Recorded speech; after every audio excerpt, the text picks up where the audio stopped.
Lance Dreher was an American professional bodybuilder who left a strong mark on the bodybuilding scene throughout the 1970s and 1980s. Born on June 27, 1955, in Chicago, Illinois, he came up during an incredibly competitive era, dominated by legendary names, when only truly exceptional physiques could stand out. A two-time Mr. Universe champion, winning titles under both the IFBB and NABA banners, and also crowned Mr. America, Lance built an impressive resume, even though he never received the same level of media attention as some of his contemporaries. Many fans and experts consider Lance one of the most underrated athletes of the 1980s. While other competitors were landing magazine covers and million-dollar contracts, Lance stayed locked in on building a physique that was incredibly solid, dense, and technically impressive. His body grabbed attention right away because of its rare mix of size, density, and proportion. It wasn't just about raw mass. There was a distinct aesthetic to it, with full, well-separated muscles, and that ultra-hard look that defined the classic era of competitive bodybuilding. But Lance Dreher's bodybuilding story starts in a very simple way, far from bright stage lights and big-name gyms. It all began at home. His father trained with weights regularly and had a small setup in the garage, something fairly common at the time, but something that would completely change the direction of Lance's life. Still very young, Lance had his first real contact with weight training right there, lifting weights almost instinctively. There were no career plans, trophies, or titles in his mind. What existed was curiosity, effort, and an immediate sense of connection with that kind of training. Interestingly, despite training himself, Lance's father didn't encourage a life centered around competitive bodybuilding. He understood the demands, the sacrifices, and the harsh realities of the sport, and preferred that his son follow a more traditional path. But as Lance would later say, that passion simply couldn't be held back. What drew him in wasn't just the way the body looked, it was the physical challenge. The idea of pushing limits, moving heavier and heavier weights, and shaping his own body through daily discipline sparked something deep inside him. During his teenage years, Lance began turning heads in a way that almost seemed unbelievable. While most kids his age were still dealing with normal physical changes, Lance was experiencing extremely rapid muscle gains, something that still fuels curiosity and debate among bodybuilding fans today. Lance himself has shared stories that sound exaggerated, yet they've been repeated consistently in interviews over the years. He claimed to have gained about 1.5 inches of muscle in just 1 week, and roughly 15 pounds, around 6.8 kilograms, in only 2 weeks. Results that, even by today's standards, would be considered way beyond the norm. By the age of 17, Lance already had 20-inch biceps, about 50.8 centimeters, an astonishing measurement even for fully grown, seasoned athletes. This early development made him physically stand out anywhere he went, whether at school or elsewhere. Alongside weight training, Lance also excelled in American football, playing as a fullback in high school and later in college. Strong, explosive, and heavy for his age, he quickly became a key player on the field, outmatching many of his peers in both size and strength. But despite his success in football, Lance was always clear about his priorities. For him, football was more of a temporary obligation, while weight training was the real focus. The true turning point in Lance's journey came when he met Bob Guida, one of the most respected names in bodybuilding at the time. Bob wasn't just a professional champion and Mr. Universe. Above all, he was a teacher of the sport, someone who understood bodybuilding in a deep and strategic way. After that meeting, Lance began training regularly at Bob's gym, stepping into an environment completely different from anything he had known before. Training stopped being just about brute strength and started to involve method, observation, and constant correction. Every session had a purpose, and every detail began to matter. It was during this phase that Lance learned fundamental concepts that would shape his entire career. He began to understand the importance of muscle proportion, symmetry between muscle groups, and how to prepare the body specifically for the stage, not just to get big. The physique had to tell a story when viewed from the front, the side, and the back. But maybe the biggest lessons didn't actually happen during the workouts themselves. After training, Lance would spend hours in Bob's office, listening closely to his breakdowns of the sport. They talked about posing, judging criteria, common mistakes, and even the behind-the-scenes reality of competitions. Those conversations were just as important as any set he ever performed. That's where Lance Dreher stopped being just an incredibly strong young guy and started thinking like a complete bodybuilder. Lance's stage debut came early and in a very raw way. At just 17 years old, he decided to test himself in his first official contest, the Mr. Chicagoland. Confident in his physique, but still lacking technical understanding, Lance walked on stage without really knowing what the judges were looking for. The result wasn't what he expected. He didn't place well, and it hit him like a reality check. Not because he lacked size or strength, but because he wasn't properly prepared. His posing wasn't polished, and he didn't yet understand how judging really worked. For many young athletes, that kind of disappointment would have been the end of the road. For Lance, it was just the beginning. Right after that experience, he went back to training with a completely different mindset. Now the goal wasn't just to grow, but to learn how to compete. With structured training, technical corrections, and proper guidance, his physique started evolving not only in size, but in quality, balance, and presentation. The results showed up quickly in junior competitions. Lance began placing near the top and started catching the attention of judges and fans alike. Before long, he was stacking up awards for best back and best arms, making it clear that his potential was far above average. The high point of this early phase came with his victory at the Junior Mr. Chicago. At that moment, Lance stopped being just a promising talent and became a name to watch closely on the local circuit. The next chapter of his journey began when he entered college. He earned an athletic scholarship to North Central College, which allowed him to continue playing football while staying fully committed to bodybuilding. Balancing intense football practices with heavy weight training demanded extreme discipline. Even so, Lance never lost sight of what truly mattered to him. Football remained an academic commitment, but his mental and emotional focus stayed locked on building his physique. Every gym session was treated as a top priority. One major advantage during this period was unlimited access to college dining. Lance could eat whenever he wanted, something rare even for scholarship athletes at the time. That made it much easier to pack on serious muscle mass, supporting brutal training sessions and above-average recovery for someone his age. It was in this environment that he earned his first major national title, winning the AU Collegiate Mr. America in 1976. That victory officially marked his arrival on the national stage, proving he wasn't just a local standout, but a competitor capable of winning at the highest amateur level.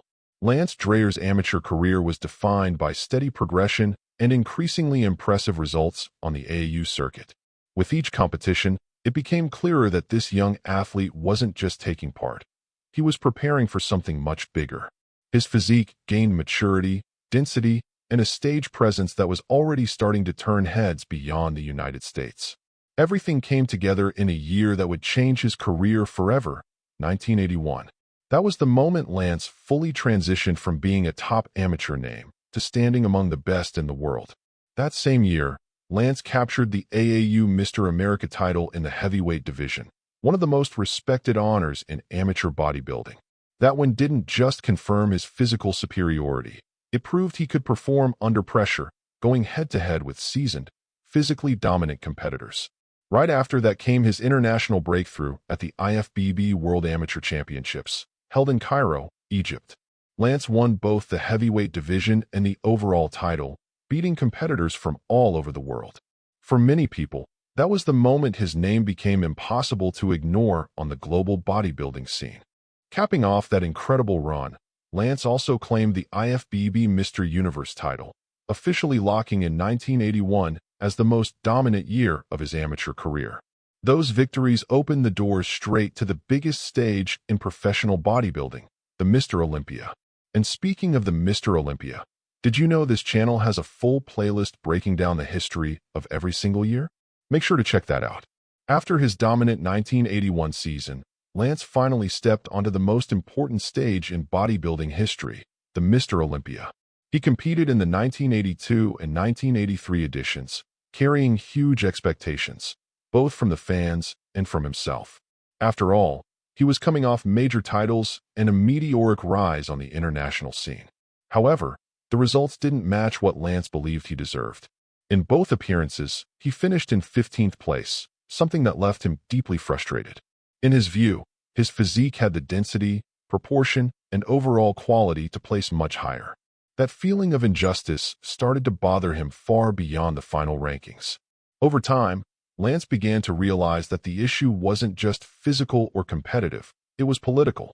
His refusal to move to California, where the IFBB had most of its influence at the time, ended up working against him. On top of that, Lance wasn't afraid to question federation decisions, something that was definitely not appreciated behind the scenes. The conflict reached a breaking point when Lance asked for permission to compete in a charity event benefiting a nonprofit organization. The IFBB's response was blunt. If he competed, he would be suspended. That made it clear his freedom as an athlete was being restricted by interests that went far beyond the sport itself. Faced with that reality, Lance made a decision that very few athletes would have the courage to make. He cut ties with the IFBB, walking away from the biggest stage in professional bodybuilding. It was a risky move, but one that fit his personality perfectly. From that point on, he knew he'd have to carve out a new path, maybe with less exposure, but with far more freedom. After leaving the IFBB, Lance understood that he needed to completely redefine his bodybuilding career. That's when he decided to move over to NABA, a federation that was gaining momentum at the time for valuing a more classic approach, and, in Lance's case, for allowing him to compete as a natural athlete. This shift wasn't just strategic, it was ideological. Lance wanted to be judged purely on the physique he had built through years of heavy training, extreme discipline, and technical knowledge, without political games behind the scenes. In NABA, he found an environment that matched that mindset and an audience willing to appreciate his kind of physique. The results came quickly. In 1984, Lance took third place at the NABA Pro Mr. Universe, a strong showing that proved he was still among the world's elite. But for him, that was just the starting point. His goal was clear, to win, and to win decisively. 2 years later, in 1986, that goal became reality. Lance won the NABA Pro Mr. Universe in dominant fashion, defeating a lineup many consider one of the strongest in the competition's history. His conditioning stood out for its muscle density, separation, and overall maturity, earning praise even from the most demanding critics. Lance himself considers 1986 the absolute peak of his physique, the moment when strength, technique, experience, and presentation all came together perfectly. Even after reaching his physical peak in 1986, Lance didn't step away from the stage right away. He continued competing on the professional circuit, now with a much more mature perspective on the sport. He was no longer chasing titles alone. He wanted to test his limits and cement his name among the true greats of bodybuilding history. In the final stretch of his career, Lance competed in some extremely prestigious events, going head-to-head with many of the most impressive physiques of his era. One of the highlights was his appearance at the Arnold Classic in 1989, a contest known for attracting elite-level athletes and demanding physiques that were complete, dense, and exceptionally well-conditioned. Lance also competed at the Chicago Pro Invitational, an event that carried special meaning because it took place in his hometown. Stepping on stage in front of a crowd that had followed his journey from the very beginning had a powerful emotional weight, almost like a symbolic closing of the circle. As the years went by, his body began to feel the toll of decades of heavy training, strict dieting, and intense contest prep. Even so, Lance stayed committed to the sport until 1992, when he officially decided to step away from competition. Not because the passion was gone, but because he understood the timing was right to turn the page. All in all, he spent nearly 2 decades dedicated to competitive bodybuilding, moving through different federations, styles, and eras of the sport. Physically, Lance never fit the most common mold among the giants of his time.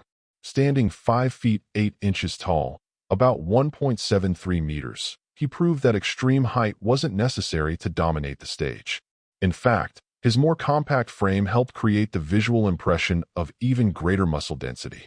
The standout feature of his physique, what immediately caught anyone's eye, was his legendary biceps. Considered by many to be among the most impressive in bodybuilding history, they stood out not just for their size, but for their full, round, incredibly dense shape, something rarely seen on stage.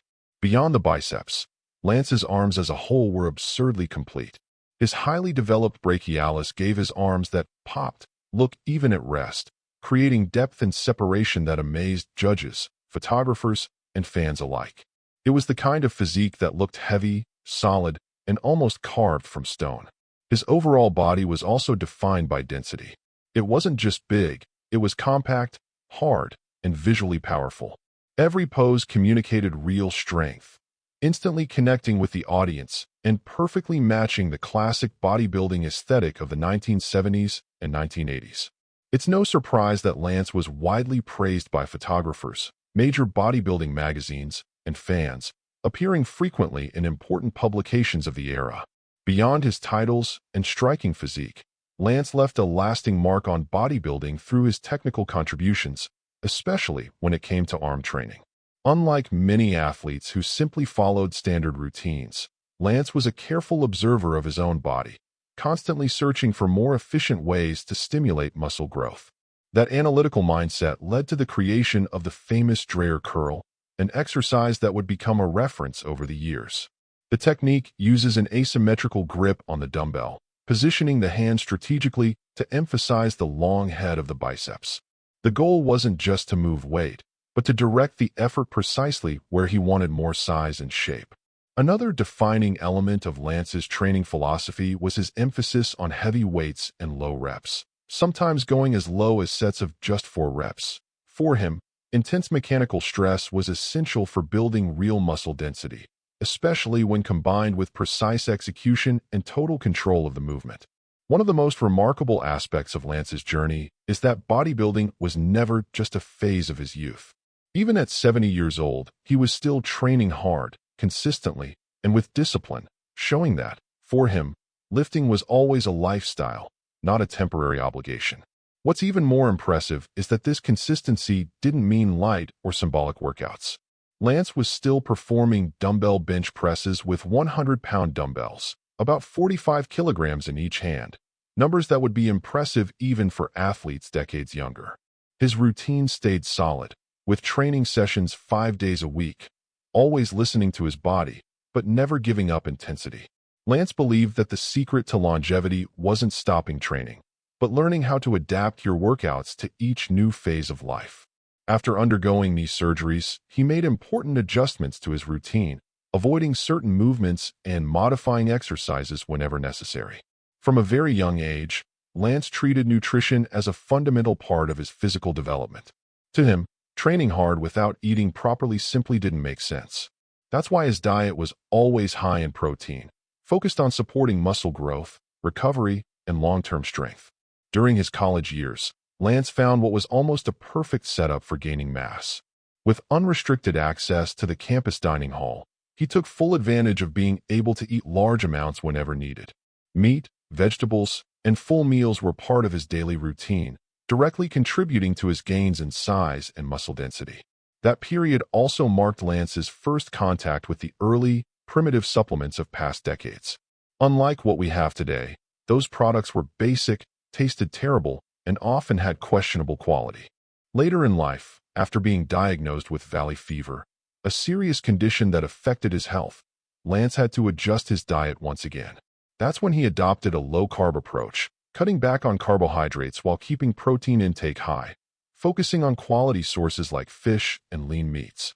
After stepping away from competitive bodybuilding, Lance didn't distance himself from the training world, quite the opposite. He chose to deepen what he had always valued most: knowledge. Lance went on to earn a master's degree and a PhD in nutrition and physical therapy, taking a decisive step toward turning decades of hands-on experience into a solid scientific foundation. That transition marked an important shift in roles. Lance stopped being just a high-level athlete and became an educator and mentor, someone who could clearly explain the why behind training, nutrition, and how the human body adapts over time.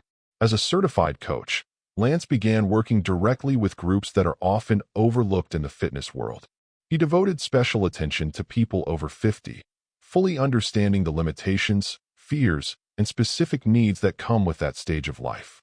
He also worked with individuals dealing with obesity and eating disorders, always taking a humane, progressive, and safe approach.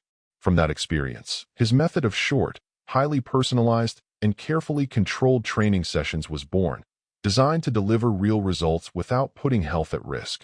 With decades of experience behind him, Lance organized his training philosophy into a clear, straightforward concept that became known as Dr. Fitness. The idea was simple but powerful: provide effective workouts for real people, with routines that could realistically be sustained for life. The sessions Lance developed averaged about 30 minutes and focused on full-body training. No endless hours in the gym. For him, the priority was keeping the body active, strong, and functional, while respecting each student's time and limits. Short didn't mean easy, it meant efficient. Another core pillar of this method was one-on-one coaching. Being right there with the client allowed him to correct mistakes, prevent injuries, and get the most out of every single session. Over the years, Lance's importance to bodybuilding became more and more widely recognized. In 2019, that recognition became official when he was inducted into the National Fitness Hall of Fame, an honor reserved for those who made a lasting contribution to the sport and to fitness culture. Long before that formal recognition, Lance was already a constant presence in classic bodybuilding magazines. His physique stood out not only on stage, but also through the camera lens. Editors and photographers knew he delivered visual impact, muscle density, and a look that perfectly represented bodybuilding's golden era. Another aspect often highlighted by those who followed his career was his exceptional genetics. Lance had ideal muscle insertions, naturally full arms, and a rare ability to maintain density even outside of peak competitive condition. Lance's journey shows that bodybuilding goes far beyond trophies, magazine covers, or rankings. It's about consistency, making tough choices, staying true to your principles, and continuing to train even after the spotlight fades. Maybe the biggest lesson of this story isn't found in 23.5-inch arms, but in mindset. Lance proved that training is a commitment to your own body and your own time, something that doesn't depend on age, life stage, or outside recognition. If this story inspired you in any way, hit that like button now. It really helps the channel keep bringing you deep, well-researched content like this. And don't forget to subscribe and turn on notifications, because every week there are new stories that deserve to be told. If you want to support the project even more, consider becoming a channel member.